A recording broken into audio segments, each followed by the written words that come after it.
И така, ученици, както знаете, днес ще правим писмено изпитване, не тест, писмено изпитване.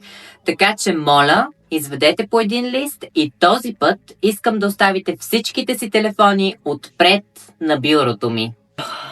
Ама, госпожо... Не, няма госпожо.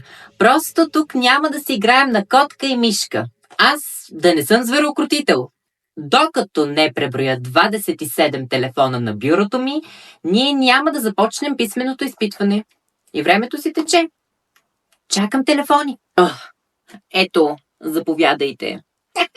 Вилана, ама ти всеки ден с последна мода телефон, днес ми даваш тая тухла. Аз да не съм вчерашна. Ама това ми е телефона, госпожо. Вие сега да не искате да кажете, че ви лъжа.